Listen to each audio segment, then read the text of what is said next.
आप सभी को पुरुषोत्तम मास की ढेरों शुभकामनाएं। प्रिय भक्तों, आज हमारा जो विषय है वो बड़ा विशेष है। पुरुषोत्तम मास के अंतिम 5 दिन कैसे करते हैं मनुष्य का उद्धार। जी हाँ, यूं तो पुरुषोत्तम मास की महिमा आपको मैंने पहले बताई थी, पुराणों में खूब लिखी है। करोड़ों करोड़ गुना अधिक पुण्य देने वाला, सबसे अधिक पुण्य देने वाला माह है। भगवान पुरुषोत्तम का प्रिय माह है, इसीलिए भगवान ने अपना नाम इसे दिया। पर होता क्या है कि पूरे महीने के नियम बहुत से लोग नहीं कर पाते, बहुत से क्या अधिकतर लोग नहीं कर पाते। पर क्या आप जानते हैं कि ये जो अंतिम 5 दिन होते हैं पुरुषोत्तम मास के, ये आपको सारा पुण्य फल एक साथ दे सकते हैं। ये आपके जीवन के सभी पापों का नाश कर सकते हैं। ये अंतिम 5 दिन आपके भाग्य को बदल सकते हैं, और भाग्य बदलता है आपके पुण्य के तराजू से। पुण्य और पाप का तराजू यही आपके भाग्य को निर्धारित करता है। जब आपके पाप तराजू भारी होने लगता है तो आपके दिन खराब होने लगते हैं, आपका भाग्य खराब होने लगता है। वही जब आपके पुण्य अधिक होने लगते हैं, पुण्य का तराजू भारी होता है, तो आपके दिन अच्छे होने लगते हैं, आपका भाग्य सुधरने लगता है। तो पुरुषोत्तम मास का ये जो पुण्य है, ये केवल आपके अगले जन्म या मृत्यु के बाद की यात्रा के लिए नहीं होता, ये पुण्य आपके इस जीवन को भी उतना ही प्रभावित करता है। इसका पूरा भाव इस जीवन पर भी होता है, क्योंकि भगवान पुरुषोत्तम कहते हैं कि जो उनकी पूजा करता है, जो पुरुषोत्तम मास के नियमों का पालन करता है, भगवान का मंत्र जाप करता है, जो कार्य कहे गए उनको करता है, उसका ये जीवन सुख में, ऐश्वर्य और वैभव के साथ व्यतीत होता है। और ये तीनों किसके सूचक है? भाग्य के जो भाग्यशाली होते हैं उन्हीं को अच्छा नाम मिलता है, धन मिलता है, संपत्ति मिलती है। और उसके बाद जो अंत समय है तो उस जीवात्मा को भगवान का धाम प्राप्त होता है, पुरुषोत्तम का धाम प्राप्त होता है। यह है इसका महत्व। इसीलिए पुरुषोत्तम मास सर्वाधिक कल्याणकारी है, क्योंकि आपके इस जीवन पर भी उसका उतना ही प्रभाव है। तो आइए जानते हैं कि इन अंतिम 5 दिनों का लाभ आप कैसे ले सकते हैं। क्या क्या कार्य हैं जो आपको अवश्य करने चाहिए, जो सर्वाधिक पुण्य देने वाले हैं। किस प्रकार से पुरुषोत्तम मास के इन अंतिम 5 दिनों का आप लाभ लेंगे। आपसे है कि वीडियो यदि थोड़ा सा भी उपयोगी लगे तो एक बार लाइक अवश्य कर दीजिएगा, और जितना हो सके शेयर कीजिएगा, क्योंकि आप में से बहुत से दर्शक हमें व्हाट्सएप के माध्यम से, कमेंट्स के माध्यम से लिख रहे हैं कि आप अंतिम 5 दिन के नियम जानना चाहते हैं कि कैसे लाभ लिया जा सकता है। तो जितना हो सके अधिक से अधिक लोगों के साथ शेयर कीजिए वीडियो को, और चैनल पर नए हैं तो सब्सक्राइब करते जाइए। आइए बात करते हैं पुरुषोत्तम मास के अंतिम 5 दिनों के। प्रिय भक्तों, आप में से बहुत से दर्शक हमें मैसेज कर रहे हैं, कमेंट कर रहे हैं, व्हाट्सएप पूछ रहे हैं कि क्या इसके भी 5 दिन कार्तिक और वैशाख की तरह उतने ही महत्वपूर्ण है क्या इसमें भी पंचविशक होता है क्या? 5 दिन के अंतिम नियम क्या है? अंतिम 5 दिनों करना चाहिए, कैसे हम इसका पूर्ण लाभ ले सकते हैं? तो उन सभी प्रश्नों के उत्तर आज इस वीडियो के माध्यम से आपको मैं प्रदान कर रहा हूं। इस पुरुषोत्तम मास के भी अंतिम 5 दिन सर्वाधिक कल्याणकारी कहे गए हैं। यहां तक कि ये जो 5 दिन है ना, इनका पुण्य इतना अधिक है कि जिसकी तुलना आप किसी के साथ नहीं कर सकते। ना वैशाख मास के अंतिम 5 दिनों के साथ तुलना की जा सकती है, ना ही कार्तिक के अंतिम 5 दिनों के साथ, और ना ही माघ मास अंतिम 5 दिनों के साथ। इतना अधिक पुण्य है इन 5 दिनों का। सबसे पहले मैं आरंभ करता हूं कि क्या कार्य है जिसके द्वारा आप इन 5 दिनों का लाभ ले सकते हैं। इन 5 दिनों में आपको क्या क्या करना चाहिए। हे भक्तों, पुरुषोत्तम मास स्नान की महिमा बहुत अधिक है, बहुत अधिक, मतलब बहुत अधिक, खूब पुराण में लिखा है। भगवान स्वयं नारायण बताते हैं कि जो पुरुषोत्तम मास स्नान करता है उसे भगवान का परम पद प्राप्त होता है। अब सभी के लिए संभव नहीं होता कि वो पूरे 30 के 30 दिन नियमों का पालन कर पाएं और नियम के अनुसार स्नान कर पाएं, तो फिर वो अंतिम 5 दिनों का लाभ ले सकते हैं और इस पुण्य को प्राप्त कर सकते हैं। कैसे? सबसे पहले तो प्रातःकालीन वेला में उठिए और सूर्योदय होने से पहले स्नान कीजिए। ब्रह्म मुहूर्त नहीं कह रहा मैं, सूर्योदय होने से पहले। सूर्योदय कब हो रहा है? अगर मैं आसपास के क्षेत्रों की बात करूं तो सूर्योदय लगभग 5:20 और 22 मिनट के आसपास हो रहा है। उससे पहले पहले आपका स्नान हो जाना चाहिए।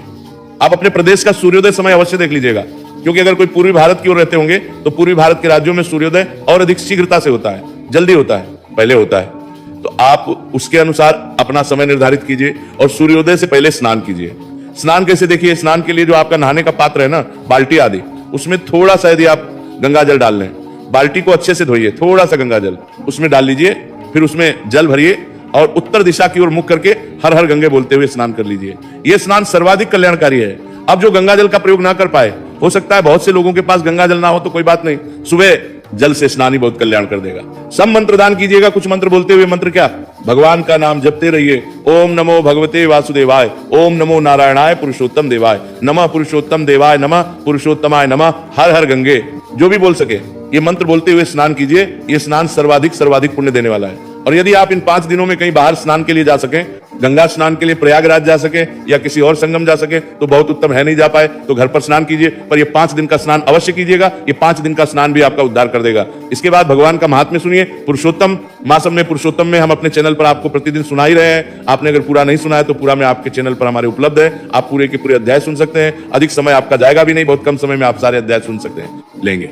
अंतिम 5 दिनों का महत्व है तो आपको अवश्य सुनना ही चाहिए। पुरुषोत्तम मास महात्म्य और स्नान ये प्रातःकालीन कार्य है। तदुपरांत आप सूर्यदेव को जल दीजिए, क्योंकि तब तक सूर्यदेव उदित हो चुके होंगे। 5 दिनों में, अंतिम 5 दिनों में सूर्य को जल अवश्य दीजिएगा।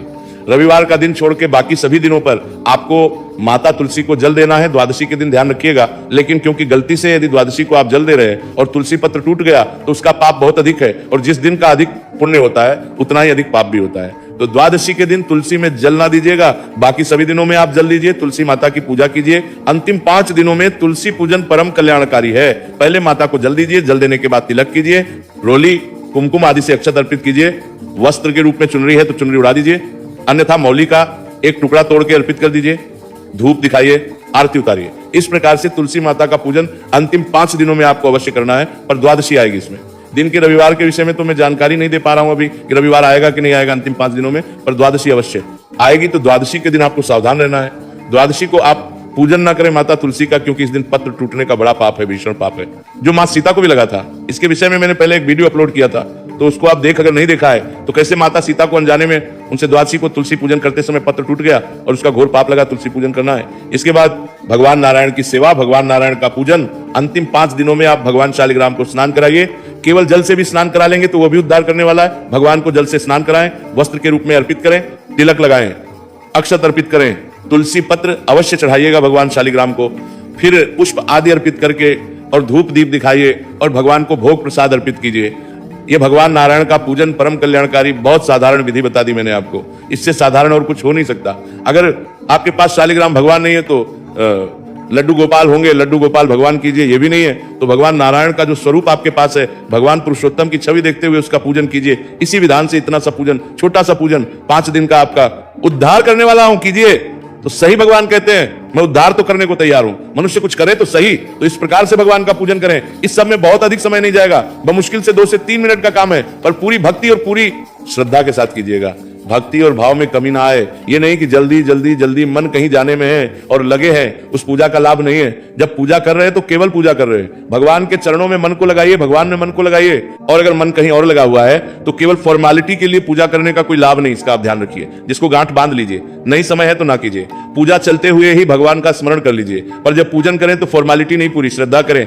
चाहे पूजा को 2 मिनट ही क्यों ना दें, लेकिन जब पूजन कर रहे हैं तो ध्यान पूरा भगवान में हो। भगवान नारायण की सेवा, भगवान नारायण की पूजा आपने करनी है। इसके बाद दीपदान की बात करूंगा मैं। दीपदान 5 दिनों का दीपदान आपका उद्धार करने के लिए काफी है। अगर आप पूरे महीने नहीं कर पाए हैं तो इन 5 दिनों में नियमित रूप से दीपदान कीजिए। दीपदान की महिमा पुराणों में खूब लिखी है। मैंने एक बड़ा सा वीडियो बनाया था, शास्त्रों से जानकारी लेके आया था आपके लिए इतनी कि दीपदान आपको वह पुण्य देता है जो बड़े बड़े ऋषि मुनि बड़ी कठिन साधना और तपस्या करने के बाद प्राप्त करते हैं। तो ये दीपदान अवश्य कीजिए। अब प्रश्न उठता है, पंडित जी दीपदान कब करना है, कितनी बाती का करना है, कहां करना है? प्रिय भक्तों, सबसे महत्वपूर्ण बात है दीपदान करना है। इसमें अगर आप चाहें तो 33 बाती का दीपदान कर सकते हैं। 33 तार की भी लोग कहते हैं, बनाते हैं और उसका दीपदान भी किया जाता है। कच्चा सूत लेते हैं, उसको 33 बार लपेट लेते हैं, उसकी बत्ती बनाते हैं और ऐसी 33 बाती बना के उसका दीपदान करते हैं। आप में से अधिकतर लोग जानते होंगे, पहले मैंने एक वीडियो बनाया था, उसमें विस्तार से समझाया भी था। तो 33 तार इंटू 33 का अभिप्राय हो जाता है लगभग 990 दिन। इतने दिनों के बाद दोबारा पुरुषोत्तम मास आ जाता है। तो पूरे जब तक इस पुरुषोत्तम मास से और अगले पुरुषोत्तम मास का प्रत्येक दिन की एक बाती आप प्रज्वलित कर रहे हैं, ये मान के चलिए। इसलिए 33 तार के 33 बाती का नियम इस समाज में प्रचलित हुआ कि आप एक ही महीने में या एक ही बार में इतनी बत्तियां जला देंगे तो ये आपको पूरे पुरुषोत्तम मास से अगले पुरुषोत्तम मास तक दीपदान करने का पुण्य प्रदान कर देगा। ये इसके पीछे कारण है 33 तार के 33 बाती के पीछे।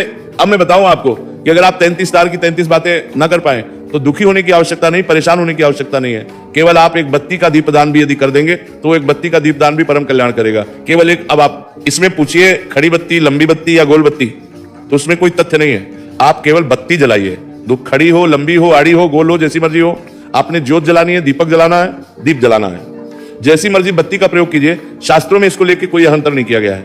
भगवान के नाम का दीप प्रज्वलित करना है, ये महत्वपूर्ण है। तो एक बत्ती का दीपक बनाइए, पुरुषोत्तम के सामने प्रतिदिन शयन काल को प्रज्वलित कीजिए। भगवान पुरुषोत्तम से भी प्राय है, जो भी भगवान नारायण की प्रतिमा या स्वरूप आपके घर में है उनके सामने प्रज्वलित कीजिए। एक दीपक जला दीजिए। 5 दिन प्रतिदिन एक एक दीपक जलाइए। ये पूरे 5 दिन का अखंड दीपक प्रज्वलित कर दीजिए, एक के साथ प्रज्वलित कीजिए और अखंड जलने दीजिए उसको। अब अखंड से अभिप्राय बहुत से लोग डर जाते हैं, पंडित जी अखंड तो फिर इतना ध्यान कैसे रखेंगे? अरे अखंड का अभिप्राय है जो दीर्घ काल तक जले, तो खूब सारा घी भर दीजिए। और अगर तेल का जला रहे हैं, तिल के तेल का, तो खूब सारा तेल भर दीजिए, वो जलता रहेगा। अगले दिन सुबह फिर उसमें तेल बढ़ा दीजिए, वो नहीं बुझेगा। लंबी बातें ले लीजिए, बड़ी सी बातें ले लीजिए और उसका आप प्रचलित कीजिए, तो पूरे 5 दिन का जला सकते हैं। बहुत उत्तम है। 5 दिन का ना जला पाए तो प्रतिदिन एक दीपक भगवान पुरुषोत्तम के नाम का उनके सामने प्रज्वलित कीजिए। ये एक दीपदान भी आपके लिए परम करने वाला होगा। ये दीपदान आपने अवश्य करना है। इसके अतिरिक्त आप कहेंगे ये, और कहां जला सकते हैं दीपक? एक दीपक आप माता तुलसी पर रखिए। अंतिम 5 दिनों में एक दीपक माता तुलसी पर रखिए। एक दीपक आपके यहाँ अगर पीपल है कहीं तो पीपल पर प्रज्वलित कर सकते हैं, मुख्य द्वार पर प्रज्वलित कर सकते हैं। इस प्रकार से ये दीपक प्रज्वलित करने हैं। आपने इसकी कोई संख्या निर्धारित नहीं है, जितना आप प्रज्वलित कर सके उत्तम है, पर यदि एक भी आपने जला दिया तो वो भी आपका कल्याण करेगा। ये मैं इसलिए बता रहा, बहुत सारे दर्शक हमारे परेशान हैं कि वो 33 की 33 बातें नहीं बना पाते, या नहीं बना पा रहे हैं, या नहीं कर पा रहे हैं, तो वो क्या करें? तो आप केवल सच्चे भाव से एक दीपक जलाइए, वो भी उत्तम है। दीप दान के बाद अब हम बात करेंगे दान की। चाहे वो 33 वस्तुओं का दान हो और चाहे वो एक वस्तु का दान हो, आपने दान अवश्य करना है।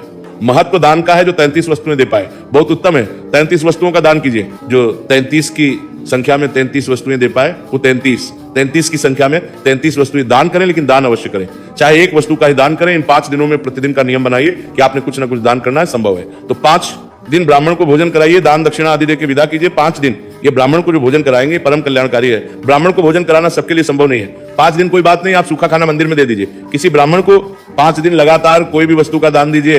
आप 5 दिन ज्यादा कुछ नहीं, दक्षिणा ही दीजिए, पर इन 5 दिनों का नियम रखिए कि आपने कुछ ना कुछ दान अवश्य करना है। कुछ ना कर पाए गाय माता को रोटी तो खिला सकते हैं, प्रतिदिन की 1 रोटी गाय माता को खिलाइए, चारा खिलाइए। पक्षियों को दाना डालिए, पक्षियों को प्रतिदिन 5 दिन दाना डालिए। चींटियों को आटा डालिए। पर लोग करते कब है? जब कोई संकट आता है फिर पंडित जी उपाय बताएंगे, तब पक्षियों को दाना डालना शुरू करेंगे, चींटियों को आटा डालना शुरू करेंगे। अरे नहीं ना, ये दिन है महत्वपूर्ण, इन 5 दिनों का लाभ लीजिए ना, आपको आगे आवश्यकता ही नहीं पड़ेगी ऐसे उपाय करने की। इन 5 दिनों में कुछ ना कुछ आपने अवश्य दान करना है। यह नियम बनाइए। दान के बाद बात करूंगा मैं व्रत की। ये 5 दिवसीय व्रत, पंच रात्रि व्रत परम पुण्य देने वाला, परम पद को देने वाला है। इसके विषय में पुराणों में खूब लिखा है। ये पंच व्रत कब शुरू होगा? ये शुरू होगा एकादशी के दिन से। ये 5 दिनों का जो व्रत है ना, ये परम पुण्य देने वाला व्रत है, सभी दुखों का नाश करने वाला व्रत है। जो मनुष्य इस 5 दिवसीय व्रत को करता है उसके सभी पातक कट जाते हैं, सभी संकट दूर हो जाते हैं। भगवान नारायण का, भगवान विष्णु का आशीर्वाद प्राप्त होता है और भगवान विष्णु के धाम की उसको प्राप्ति होती है। वो भगवान के धाम जाके जन्म मरण के चक्र से छूट जाता है, ऐसा पुराण बताते हैं। ये 5 दिन का व्रत आपने करना है, जिसकी शुरुआत एकादशी तिथि से होगी। एकादशी के दिन आप फलाहार कीजिए, क्योंकि आपका एकादशी का व्रत भी होगा तो फलाहार लीजिए। उसके बाद द्वादशी को सुबह जल के द्वारा आप पारण करती था लीजिए। मैं पारण के वीडियो में बताऊंगा कि जो 5 दिवसीय व्रत कर रहे हैं उनको पारण कैसे करना है। और उसके बाद आप अन्न के साथ भी इस व्रत को कर सकते हैं कि प्रतिदिन केवल एक वक्त का भोजन करेंगे, और आप चाहे तो पूरे 5 दिन फलाहार के द्वारा कर सकते हैं। जैसे आपका स्वास्थ्य हो ना, वैसे आप निर्णय कीजिए, क्योंकि आपके स्वास्थ्य का ध्यान रखना भी बड़ा आवश्यक है। ध्यान दीजिएगा, दवाई आदि लेने में कोई दोष नहीं है। गोली दवाई अगर कोई चल रही है आपकी, आप ले सकते हैं। ये 5 दिवसीय व्रत है जो आपको पूरे माह का पुण्य देने का। तो ये वो कार्य है जो इन अंतिम 5 दिनों में यदि आप करते हैं तो आपके बड़े सारे संकट समाप्त हो जाएंगे और आपको पुरुषोत्तम मास का वह पुण्य फल जो आपके जीवन का उद्धार करेगा। अब प्रश्न उठता है कि अंतिम 5 दिन शुरू कब हो रहे हैं और समाप्त कब होंगे?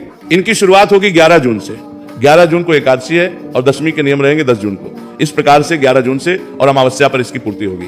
बाकी सभी मास पूर्णिमा पर समाप्त होते हैं, पर पुरुषोत्तम मास एक ऐसा मास है जो अमावस्या पर पूर्ण होता है, और अमावस्या रहेगी 15 जून को। तो 11 जून से 15 जून के ये 5 दिन परम कल्याणकारी प्रिय भक्तों, यहां बता दूं कि ये जो अंतिम 5 दिन है इनको पंचभिषक नहीं कहते ना, भीष्म पंचक कहते हैं, क्योंकि वो केवल कार्तिक में ही आते हैं। पर ये जो अंतिम 5 दिन है इनकी महिमा उतनी ही महत्वपूर्ण है, इसका पूर्ण लाभ आपको लेना चाहिए।